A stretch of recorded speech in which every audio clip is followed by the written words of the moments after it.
彩虹長者綜合服務中心喺1995年10月開始服務，當時係暫借金漢樓房署會議室作臨時辦公室。之後，中心搬入現址，即係金漢樓地下106至115室，同年亦舉行咗開幕禮。去到2000年，中心由彩虹長者活動中心改名做彩虹長者綜合服務中心，更凸顯服務嘅多元化。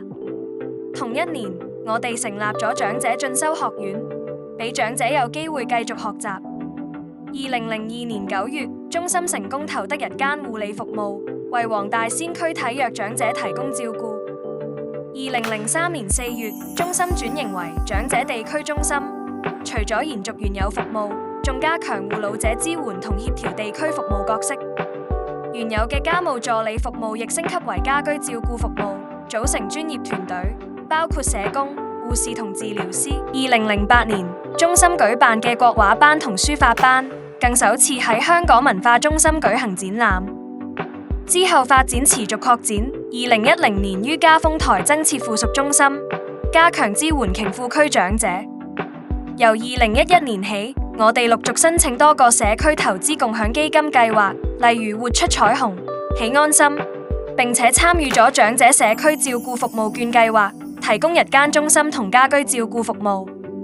2016年，我哋又得到公益金支持，展開痛症由我管計劃。2017年推行關愛基金支援身體機能輕度缺損長者試驗計劃。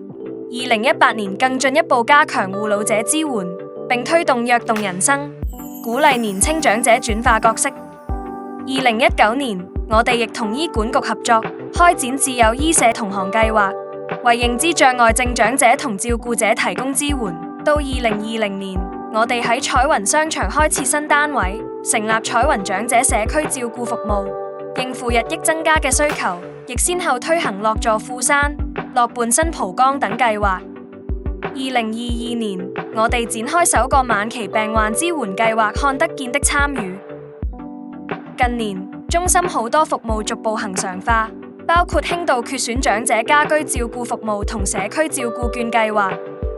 2023年，我哋開展彩虹上的約會線上社交平台，等護老者足不出戶都能夠參與活動，建立社交圈子。去到2024年，我哋再成功申請樂活瓊富計劃，